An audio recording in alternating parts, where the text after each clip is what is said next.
Hi, this is Catherine. This is Taking Tea with Catherine. This is Simpson and Vale's Emily Dickinson's Jasmine Tea Blend, which is jasmine green tea with a little bit of floral bits mixed in. It doesn't pertain 100% to this video, except for the fact that Emily Dickinson was Victorian era, albeit American, and she is a poet whose name starts with an E. So there's a slight connection here.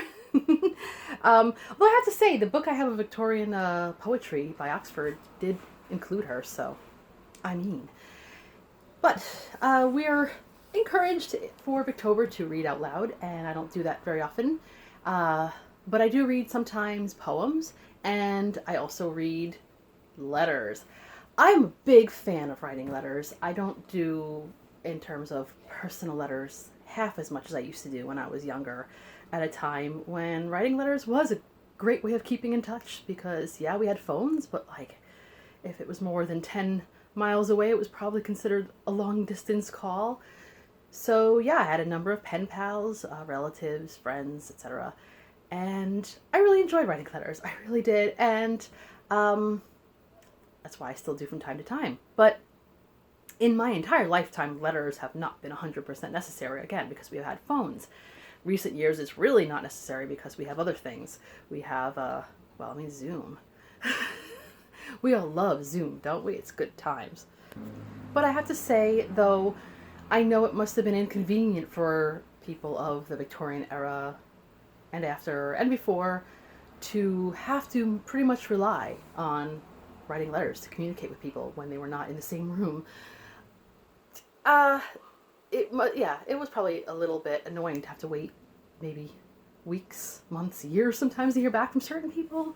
And in certain cases, not. Sometimes within a day or so, depending on the postal system. It helps us a lot. There is a great inclusion of letters in many novels, for instance, that push the plot forward. I've talked about that before in terms of Jane Austen's novels, but even in Victorian, many. I think mostly of Anthony Trollope, because he actually worked for the postal system and contributed a lot to it and knew its ins and outs more than probably most novelists did. So when he writes about letters and going back and forth, you could just tell he sneaks in a little bit of his knowledge here and there. But in terms of novels, that's good, but also to understand novelists, to understand just everyday people at that time, even to understand what people thought of books. Yeah, there were professionals who wrote reviews, but everyday people who could read and write and who could afford to keep up letters, they would express their thoughts to people that they kept in touch with on the books they were reading, so that was important. And just whatever was concerning with time, some of these letters were preserved somehow. People, if they weren't too private, they weren't burned, they were kept maybe in a packet all tied up in someone's attic or whatever, and then years later, historians dug through and found out a lot about many things just by going through these letters. It's great. So I am really glad they had letter writing in those days, and I still to this day get thrilled when I get a personal letter in the mail or a package that was sent by someone. I mean, I love getting packages in the mail no matter what, but especially when it's someone that sent me something that I know, and it's just wonderful to see the handwriting on an envelope. It is rare, much rarer than it used to be. Now I don't usually enjoy getting mail if it's like junk mail or bills, but I do still like getting periodicals, and that's why I subscribe, and I'll talk about that another time.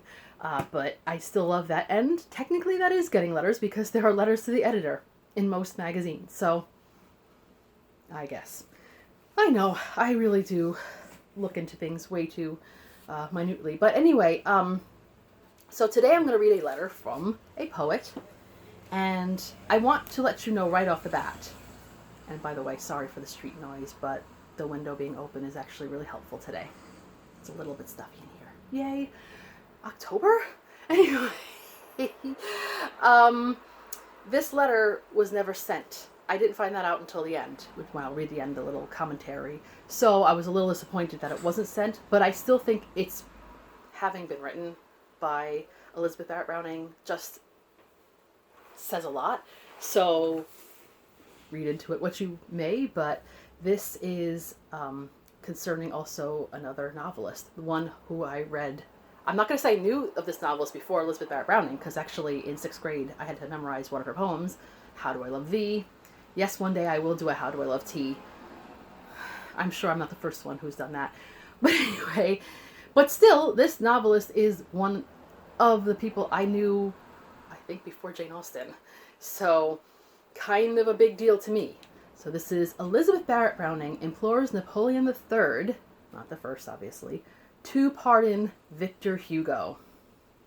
Yeah, I read Les Miserables when I was quite young, and then I read The Hunchback of Notre Dame a few years later, I think, a couple of years later anyway, and I liked it. I know there's other writings of his that I should read, but apparently he sometimes wrote things that did not, sit well with certain leaders. So I'm going to read the little commentary, the little preface here. It says, Napoleon III, Louis Napoleon, first president, then emperor of the French, naturally had little sympathy for a powerful and gracious man of letters like Victor Hugo, who not only had the audacity to speak his mind, but the genius to speak it magnificently. I love that. Shortly after Hugo wrote his violent satire, Le Châtiment, forgive me, French speakers, he was banished because of his anti-Bonapartist sentiments. This banishment inspired Elizabeth Barrett Browning, who herself was living in exile for reasons of health, to write this impassioned and disinterested plea for a fellow artist, one whom she knew only through his works. She never met him, apparently, at least not at this point. It is a ringing manifesto in defense of a poet's sensitive temperament and integrity. So here goes. Sire, I am only a woman and have no claim on your Majesty's attention, except that of the weakest on the strongest.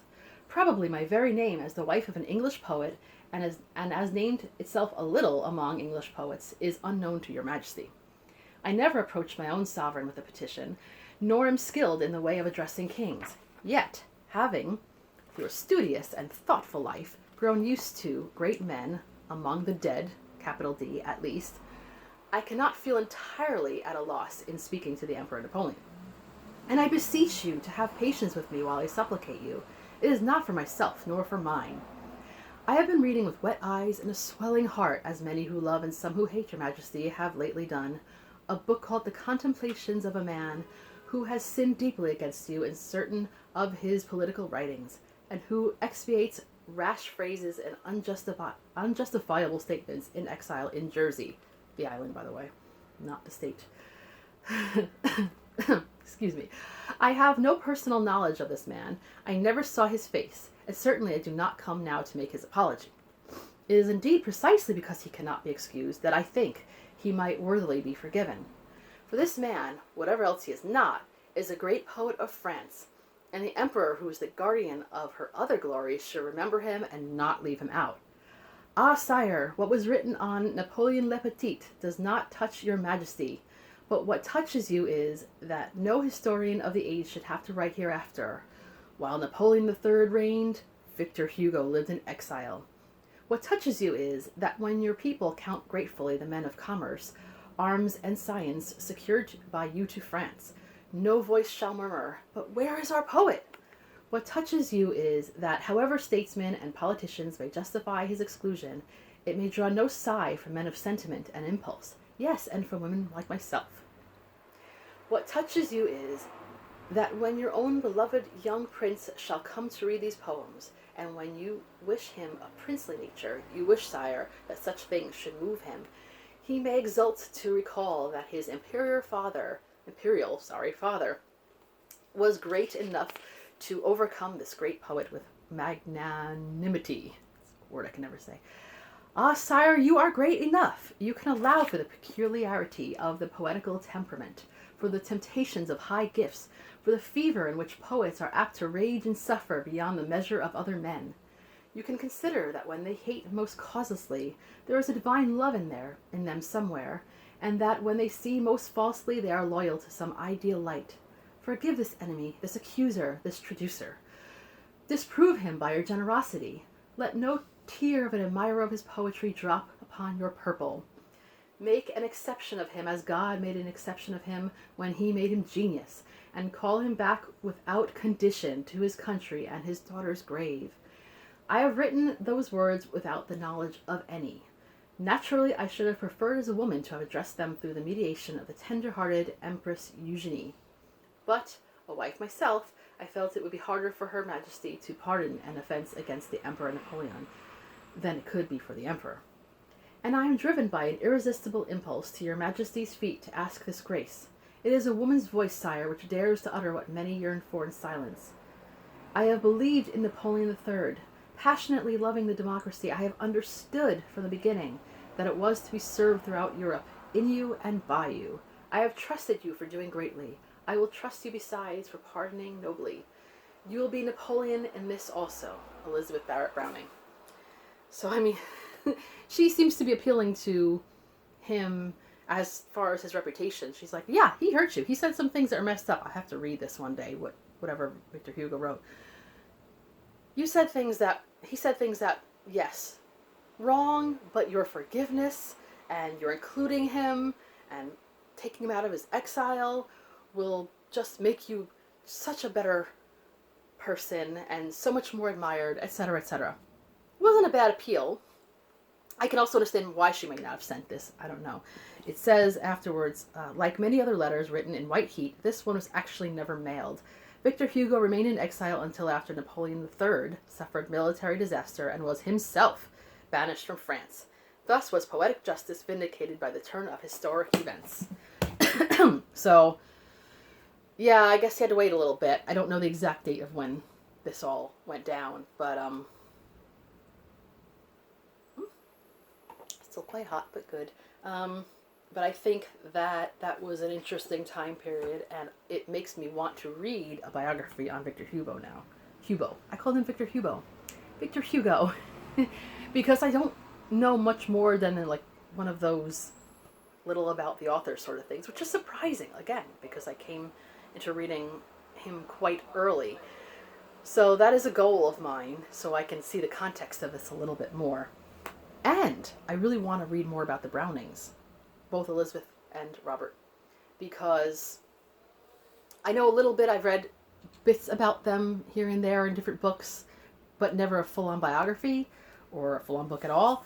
The only one I have is this one. It's called Dared and Done, The Marriage of Elizabeth Barrett and Robert Browning by Julia Marcus, which I haven't read, obviously, because I would probably have more to say about her. And I want to read it, and I'm hoping maybe I can get to it in November. It would fit in with Nonfiction November. It would fit in with my little project for poets and pre-Raphaelites, because they all seem to converge a little bit in this way. So let me know what you think of this letter. Do you think she should have sent it? What would have happened if she would have sent it? Would it have been ignored? Would her reputation have changed for the better or worse? Did she truly believe in Napoleon III and his ideals? Or was she just buttering him up? What do you think Victor Hugo would have thought if he had received word of this letter, if it had been sent? Because I'm sure he never heard of its being written at all. So I thought that's it for now. But I wanted to read this letter, and I want to continue, just like I want to go back to doing a Poetry Thursday again when I can, but I want to continue sharing letters, especially during Victober, because there are so many great letters that were written in the Victorian period, and not necessarily by Victorian novelists or poets, but sometimes just by people of that time period. I see some in this book itself that were written, by Abraham Lincoln, stuff like that, which I'm not a Civil War buff. I'm not really that educated as far as Abraham Lincoln is concerned, but still kind of important. I know that what happened there concerned people in Victorian England, even. But that's all for now. Hope you've enjoyed this video, and until next time, this is Catherine taking tea with Catherine. Have a lovely tea and letter-filled day. Bye.